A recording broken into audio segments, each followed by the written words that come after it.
안녕하십니까. 풍성한 한반도를 위한 통일 SOS 스타디 오픈 세이브 작년 아카데미 두 번째 국제 정세와 통일에 대해서 같이 공부하는 시간을 갖도록 하겠습니다. 주체와 주관은 복지법인 풍성하게가 했고요. 후원은 사단법인 통일교육협의회에서 진행한 내용을 같이 한번 생각해보고 어떻게 국제정세가 2020년에 흘러가고 있는지 뭐 다 잘 알고 계시는 내용이긴 하지만 같이 한번 생각해보는 그런 시간이 되겠습니다. 2020년 국제정세를 이제 어떻게 볼 거냐라는 거죠. 사실은 지금 어떤 일들이 일어나고 있냐면 민족주의의 귀환, 예전에는 뭐 이제 세계화가 더 중요하다.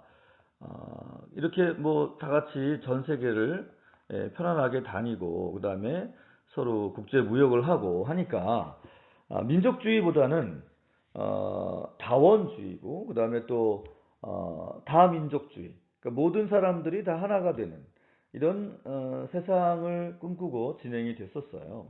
그런데 이 코로나라고 하는 상황이 열리면서 일단 나부터 살아야겠다. 나부터 살아야겠다라고 하는 그런 민족주의들이 발생하게 된 거죠. 그래서 결국 세계주의의 후퇴, 세계화가 뒤로 물러나는 거죠. 더 이상 그렇게 해봐야 같이 죽는다. 사실 세계화라고 하는 것 때문에 코로나는 너무나도 빨리 확산됐거든요. 패스트가 서유럽을 강타했을 때 유럽에서 패스트가 남부 유럽에서 북부 유럽까지 전달되는데 걸린 시간이 1년이었습니다. 1년.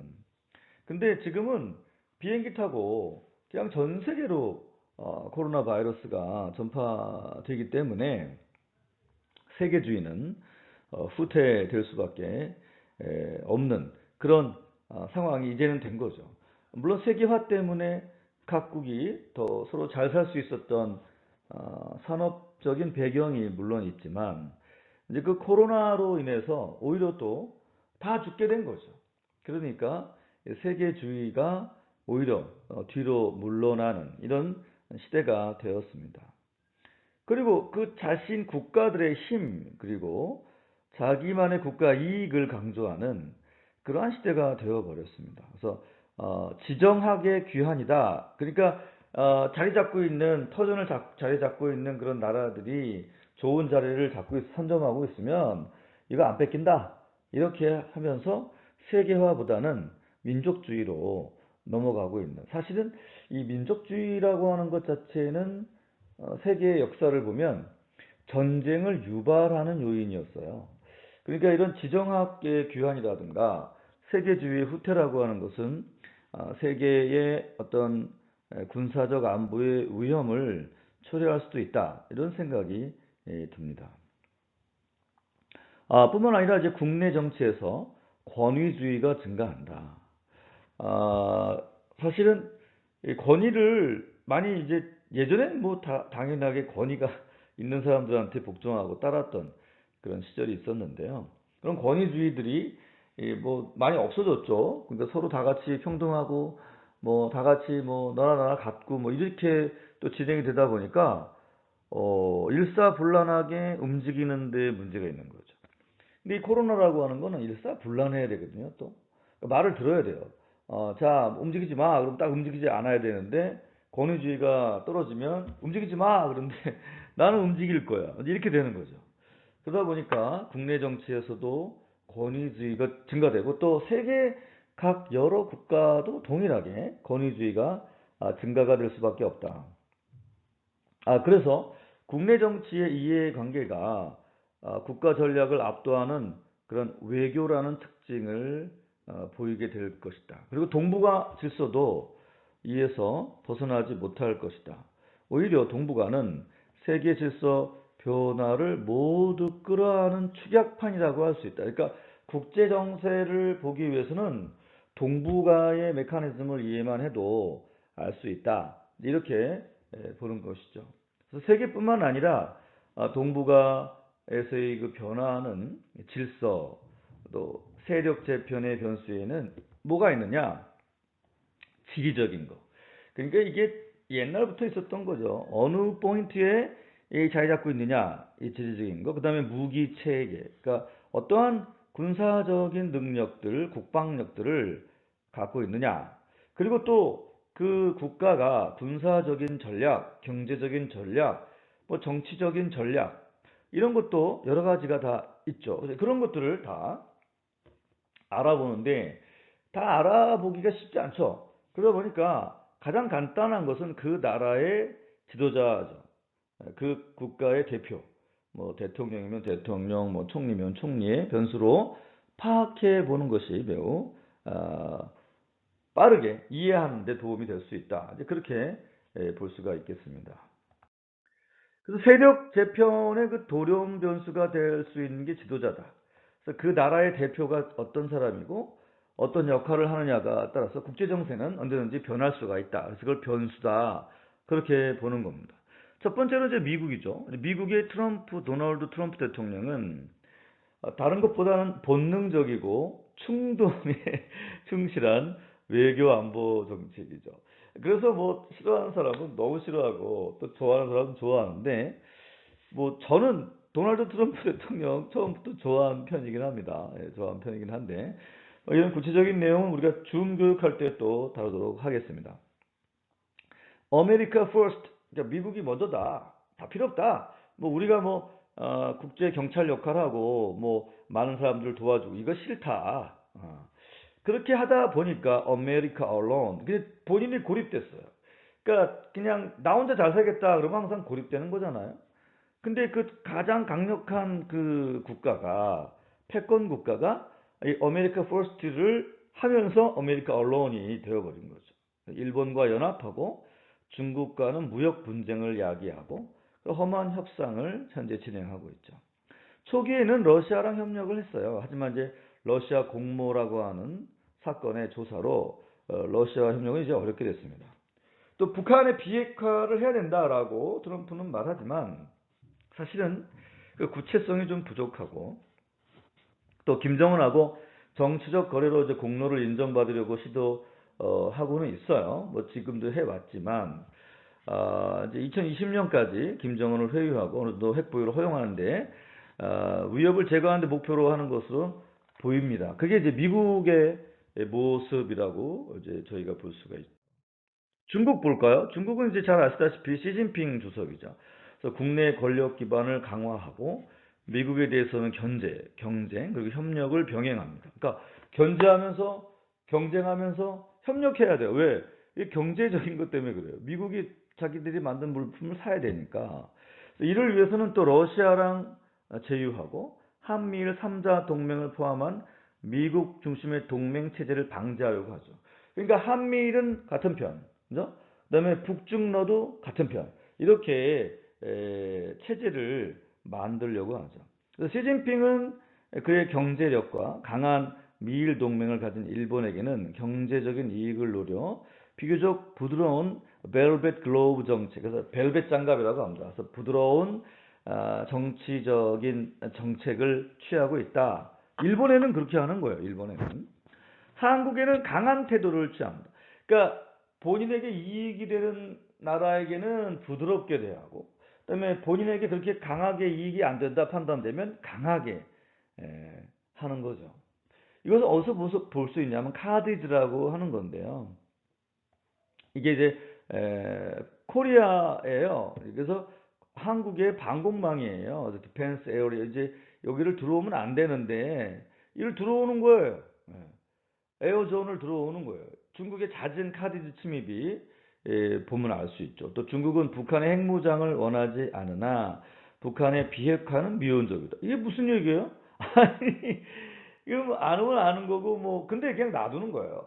갖게 하는 거죠. 왜냐하면 북한이 핵을 갖고 미국하고 또 일본하고 한국을 제어하고 공격하는 데 도움이 될 수 있다. 그렇게 보는 거죠.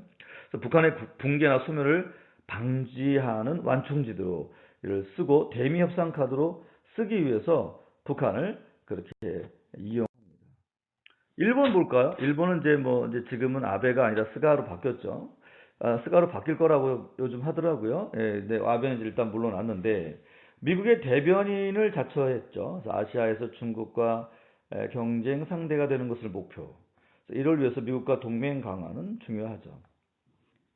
안보 면에서는 한국과 공조하겠다라고 하지만 한국이 중국과 북한의 편향적이라는 불만을 표현한 양면적 정책을 추진합니다. 그래서 북한의 핵 위협을 이유로 일본의 보통 국가와 노멀 스테이트라고 하는데 이게 이제 아베가 계속 요구하는 거죠. 평화헌법 제9조에 우리는 전쟁하는 나라가 아니다. 이거를 2차 세계대전 이후에 만들어 놓고서는 이거 헌법을 개정하는 것 자체가 이제 노멀 스테이트입니다. 그래서 보통 국가화가 된다라고 하는 개념이 바로 평화헌법 구조인데 이거를 개정하려고 아베가 어마어마하게 노력을 했는데 본인의 임기 내에 이걸 하진 못했어요. 그래서 군비를 강화하고 무기를 현대화하고 또 일본의 핵 잠수함, 장거리 미사일 이지스함을 보강하죠. 핵무기 1000개를 만들 수 있는 50톤의 플루토늄을 이미 갖고 있고 액션 하면은 곧바로 만들 수 있는 게 일본입니다. 물론 우리도 액션 하면 3개월 이내에 만들 수 있지만 일본은 한 달 이내에 만들 수 있다고 합니다. 그러니까 일본이 우리보다 더 핵 무장이 더 앞서 있다 볼 수 있죠. 러시아 보겠습니다. 러시아는 잘 아시다시피 푸틴 마초맨이죠. 예, 아주 그냥 강한 사나이 이런 푸틴은 이런 동북아의 혼란 속에서 어부지리를 목표로 합니다. 중국과 연합해서 미국을 견제하고 또 북한 정책은 중국을 따라하고 중국의 일대일로는 경제적 경쟁을 의식해서 미온적이에요. 그러니까 어떤 거는 연합하고 어떤 건 싫어하고 이게 서로 다 엉켜 있는 겁니다. 한 번 더 문제에서 러시아는 유엔 5개 국가 중에서 하나로 존재감을 확인하려 하고 또 러시아의 협상 참여 주장하고 또 미국의 대북 위협과 군사훈련에 대한 비난을 하죠. 카디지도 러시아도 맨날 침공해요. 여러분 울릉도, 독도 여기를 중국 애들이 왔다 갔다 하고 러시아 애들 왔다 갔다 하고 일본 애들도 맨날 왔다 갔다 하고 우리나라 땅인데 말이죠.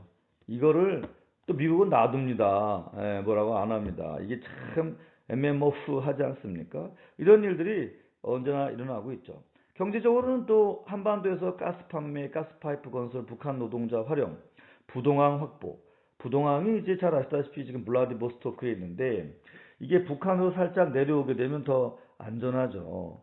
철로, 도로, 발전소 인프라에 이익을 확보하려고 러시아는 또 애를 쓰고 있습니다.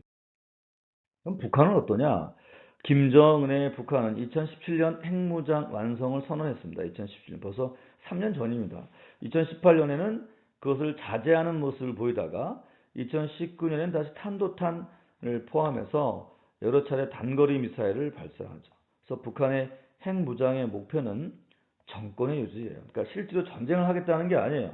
북한을 다른 나라들이 와서 괴롭히지 말고 침략하지 말아라. 왜냐하면 사담 후세인하고 카다피가 이게 핵을 포기한 순간 박살났거든요. 그러니까 난 안 따라할래. 그래서 핵을 갖고 우리 건들지 마. 그래서 미국 주도의 경제 제재를 완화 또 철회, 또 미국과 협상, 비핵화가 아닌 핵 군축으로 몰고 가겠다는 의도가 다분히 있습니다. 그러니까 비핵화가 아니에요.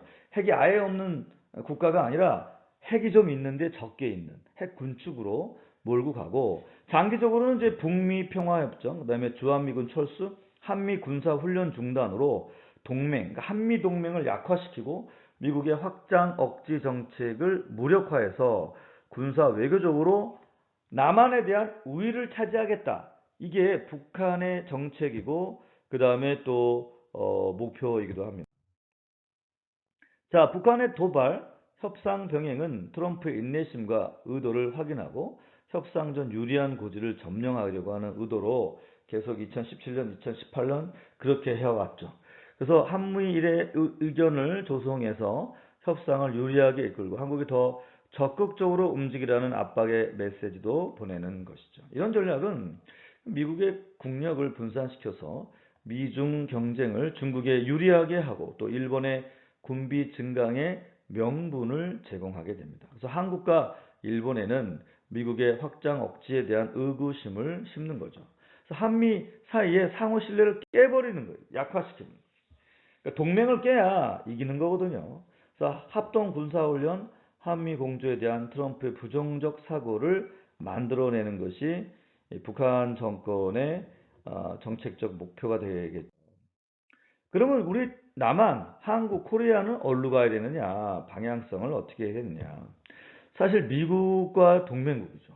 오랜 세월의 동맹을 깰 수 없고 또 중국하고는 우호국이죠. 왜냐하면 경제적으로 뭐 이념이나 뭐 군사가 아니라 이 경제 때문에 그래요. 많이 파니까 이쪽에 팔고 뭐 또 수입하고 하는 관계이기 때문에 여기랑 틀어지면 우리도 경제적으로 어려워지니까 우호국의 관계를 유지해야 되고 등거리 외교가 아닌 균형 외교를 추구해야 된다.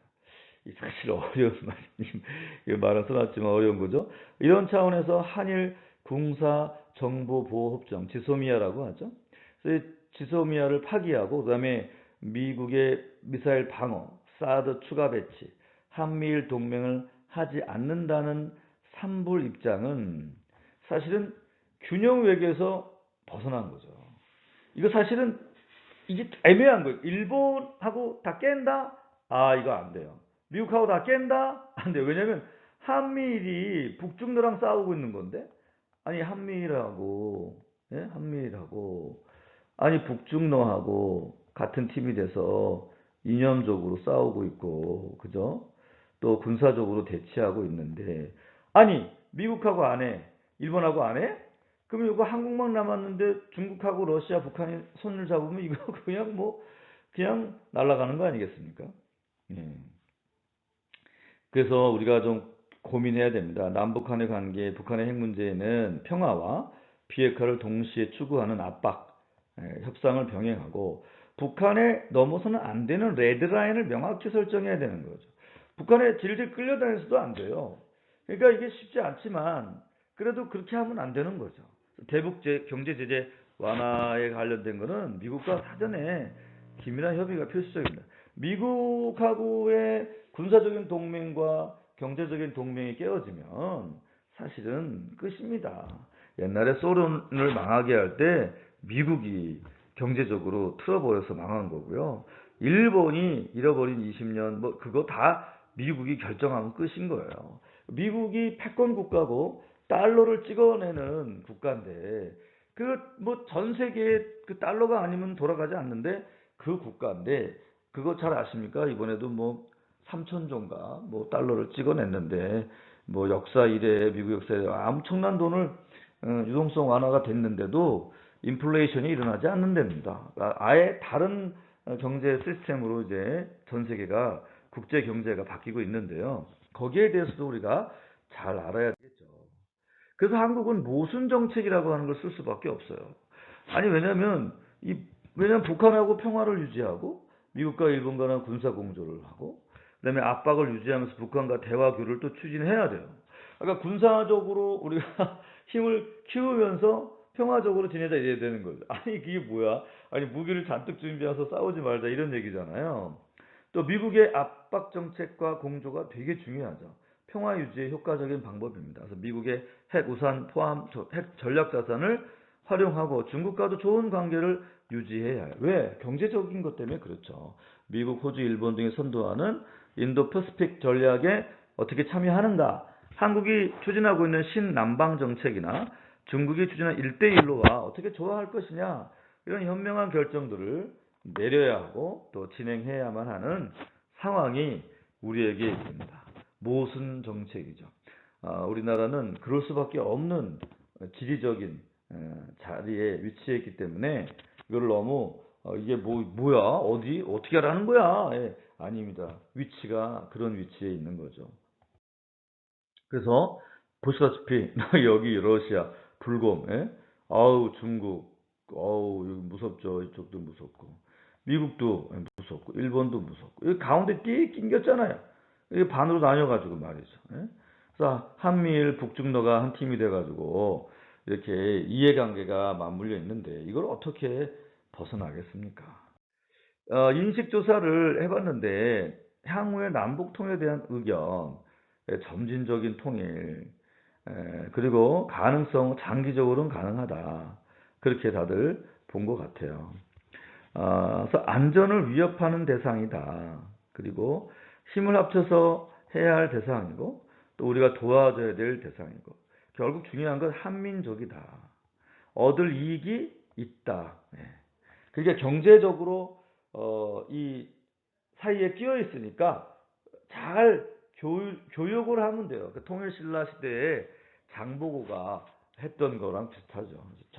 장보고가 위아래 물건들을 잘 날랐던 그런 정세에 국제 정세를 잘 이용하고 또 이해하고 나아가야 될 줄로 생각합니다. 오늘 긴 강의 또 들어주셔서 참으로 감사드리면서 건강하고 이 코로나의 시기를 잘 버텨내시기를 바라겠습니다. 감사합니다.